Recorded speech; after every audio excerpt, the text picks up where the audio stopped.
ইসলামের নামে কোনো সংখ্যালঘুকে হামলা করা বা নির্যাতন করা এটা ইসলামের ইতিহাস না, ঐতিহ্য না। অর্থাৎ জামাতকে বিজেপির সাথে একত্রিত করে ব্লেম দেওয়ার এটা একটা অপরাজনীতি, এটা ছাড়া কিছু না। ধন্যবাদ। সীমান্ত হত্যা বন্ধ হয়নি দীর্ঘদিন ধরে। এই পশ্চিমবঙ্গে হঠাৎ করে বিজেপি ক্ষমতা আসার পর নতুন করে উত্তেজনা সৃষ্টি হয়েছে, যদিও বাংলাদেশের পক্ষ থেকে বিজেপিকে সতর্ক থাকার কথা বলা হয়েছে, সতর্ক আছে সীমান্তে। কিন্তু এর মধ্যে যদি বলি সিলেটের গোয়াইনঘাটে আমরা দেখলাম আবার নতুন করে বিএসএফ অনেকটা গোলাগুলি শুরু করে, এরপরে পাল্টা জবাবে বিজেপি গোলাগুলি করে।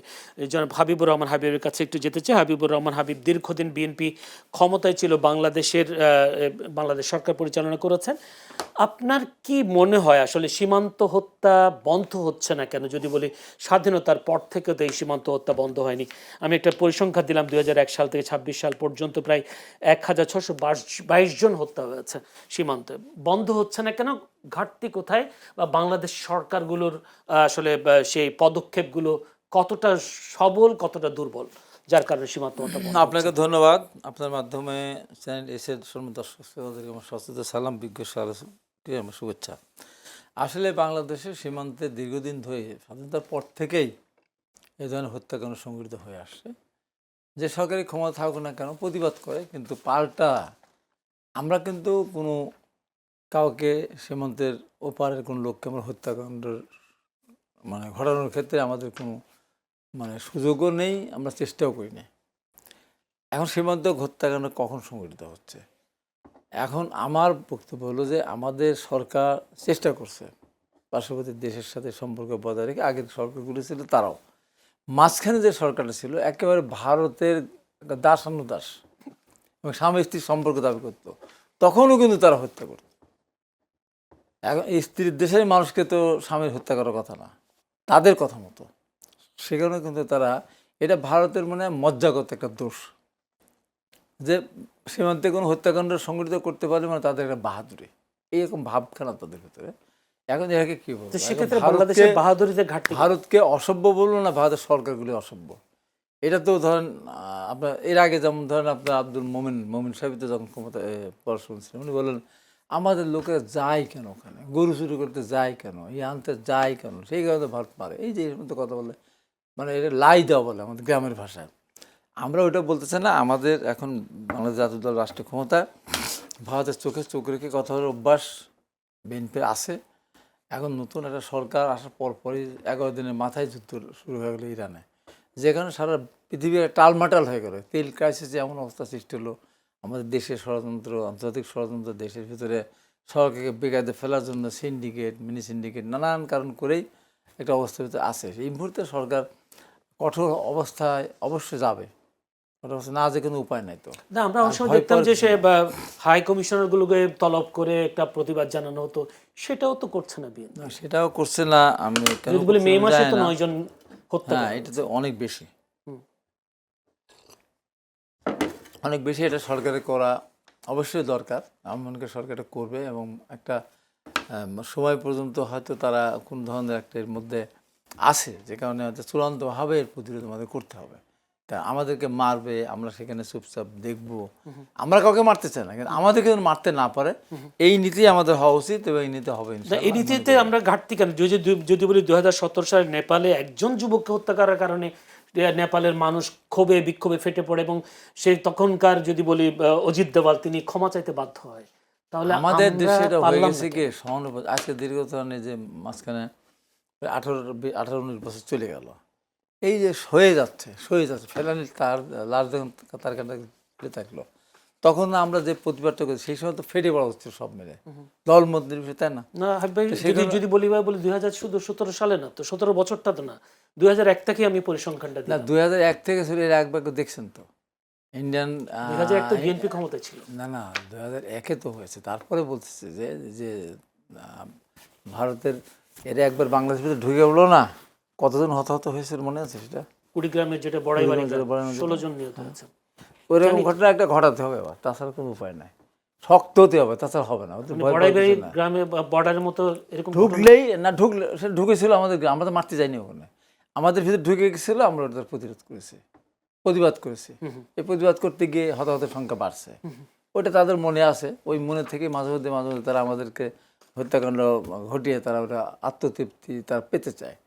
মানে আপনি বলতে চাচ্ছেন আপনি বিজেপিকে আবার শক্ত হইতে হবে, সরকার শক্ত হবে কিনা সেটা এখনো বলা যাচ্ছে না। যদি শাহ মাহফুজুল হক যদি বলি কলকাতায় অর্থাৎ পশ্চিমবঙ্গে যদি শুভেন্দু অধিকারী ক্ষমতা আসার পর বাংলাদেশের জন্য বিপজ্জনক না, আসলে কতটা আদৌ কি বিপজ্জনক কিনা, যদিও এরপরেও যে আমরা দেখছি সীমান্ততে যে গতকালকে যেটা বললাম সিলেটের গোয়াইনঘাটে বিএসএফ অতর্কিত হামলা চালায় এবং বিজিবি পাল্টা গুলি চালায়, যদিও হতাহতের ঘটনা ঘটে, কেন উত্তেজনা বাড়ছে? জি, ধন্যবাদ আপনাকে। আপনার মাধ্যমে এবং শুভেন্দু অধিকারী আমাদের জন্য বিপজ্জনক কিনা? টিভির সম্মানিত দর্শক শ্রোতা মণ্ডলী এবং বিজ্ঞ সমালোচককে ধন্যবাদ জানাচ্ছি, স্বাগত জানাচ্ছি আজকের আলোচনায়। তো যে বিষয়ে কথা হচ্ছে, আসলে বাংলাদেশ এবং ভারতের সাথে প্রায় দীর্ঘ একটা সীমান্ত, প্রায় 4096 কিলোমিটার, 96.7 কিলোমিটার মতো, এবং এখানে পশ্চিমবঙ্গের সাথে প্রায় 2246 কিলোমিটার।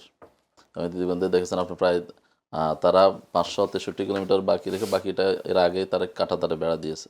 এবং শুভেন্দু অধিকারী এখন ক্ষমতায় যখন আসছে বিজেপির সেই এই প্রাদেশিক ক্ষমতায় আসার পরে তারা ঘোষণা দিয়েছে 45 দিনের মধ্যে বাকি কাঁটাতারে বেড়া শেষ করবে। এবং ইতিমধ্যে পশ্চিমবঙ্গে যা হচ্ছে এটা নিয়ে আসলে আমরা তীব্র নিন্দা জানাচ্ছি, আমরা এটা ক্ষোভ প্রকাশ করছি, এবং আমি মনে করি সরকারের ব্যাপারে উদ্যোগ নেওয়া উচিত এবং আন্তর্জাতিক মহলেও, বিশেষ করে মানবাধিকার সংগঠনগুলো, আন্তর্জাতিক মহল এ ব্যাপারে আরও সক্রিয় হওয়া উচিত। কারণ হচ্ছে যেভাবে ভারতে আজকে মুসলমানদের উপর নির্যাতন চলছে, ঘরবাড়িতে হামলা হচ্ছে, মসজিদে হামলা হচ্ছে, দাড়ি টুপিওয়ালা বা মুসলমান সে পরিচিত সেটা আপনার ট্রেনের ভিতরে হচ্ছে, বা বিভিন্ন জায়গায় ধরে ধরে তাদেরকে নাজেহাল করা হচ্ছে শুধুমাত্র ধর্মীয় পরিচয় করা। যদিও ভারত একটা ধর্মনিরপেক্ষ রাষ্ট্র হিসেবে তাদের সংবিধানে লেখা আছে, কিন্তু বাস্তবে এখন তারা উগ্র সাম্প্রদায়িক রাষ্ট্রে পরিণত হয়েছে। এবং সেখানে কোনো কারো হিন্দু স্থান পর হিন্দু যে একটা স্লোগান দিয়ে উন্মাদনা সৃষ্টি করা হচ্ছে ভারতে, এবং এটা দিয়ে তারা ক্ষমতায় আরো পাকাপোক্ত করার চেষ্টা করছে। আপনি দেখেন সরকারের কি পদক্ষেপ দেখছেন এই সীমান্ত হত্যার বিষয়ে? আমি মনে করি যে আসলে এখানে সরকারকেও পদক্ষেপ নিতে হবে। আপনি যে ঠিকই বলেছেন যে সরকার অবশ্যই তাদের ভারতের যিনি বাংলাদেশের রাষ্ট্রদূত আছেন তাকে অবশ্যই হাই কমিশনার তাকে অবশ্যই ডেকে তার কাছ থেকে তলব করা উচিত, তলব করে এটার ব্যাপারে প্রতিবাদ জানানো উচিত। এবং আমি মনে করি এখানে জনগণকেও, আমরা যারা অন্যান্য রাজনৈতিক দল আছে সবাইকে করা উচিত, তলব করা হচ্ছে না কেন, কোথায় সমস্যা? এখানে সমস্যা হচ্ছে যে আসলে আমি মনে করি এটা আসলে একদিনের সমস্যা না, দীর্ঘদিনের সমস্যা। ভাই বলছেন যে সরকার অল্প সময়, এটা ঠিক, একটু মানে সিদ্ধারা সোজা করে দাঁড়াইতে একটু সময় লাগে, কিন্তু এই ব্যাপারে শুরু থেকে যদি মানে শক্ত অবস্থান না নেওয়া পরে কিন্তু আর নেওয়া যাবে না। আমি মনে করি এক্ষেত্রে বিশেষ করে গত 17 বছর আওয়ামী লীগ ভারতের সাথে এই যে হাজব্যান্ড ওয়াইফ বলেন বা হচ্ছে যে গলায় গলায় সম্পর্ক যা দিয়েছে সারা জীবন মনে রাখছে, তো এখন আশ্রয় দিয়েছে, সবকিছু করেছে, তো এই সম্পর্ক উন্নয়ন দিয়ে যে হবে না এটা বোঝা যাচ্ছে। আমি যে কথাটা বলতে চাচ্ছি ওটা আমি দোষ দিই না, আমি বলছি যে আমরা যদি মনে করি যে তাদের সাথে, অনেকে বলে যে তাদের সাথে সম্পর্ক উন্নয়ন, তো সম্পর্ক এর চেয়ে আর কি উন্নয়নের আর কি বাকি আছে? কিছু তো বাকি নাই, সবকিছু দিয়ে দিয়েছে। এত সম্পর্কের পরও কিন্তু সীমান্ত হত্যা কি হয় নাই, বন্ধ হয় নাই, বরঞ্চ 2016 সাল থেকে 2024 সালের মধ্যে তার হচ্ছে প্রায় সেখানে 299 জন হত্যা হয়েছে।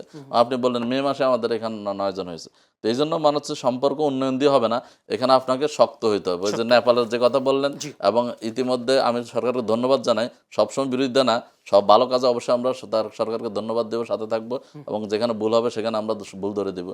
বা সরকার ইতিমধ্যে পাকিস্তানের সাথে সম্পর্ক উন্নয়নের উদ্যোগ নিয়েছে, বা আমাদের প্রতিরক্ষা ব্যবস্থাকে সুসংহত শক্তিশালী করার জন্য উদ্যোগ নিয়েছে।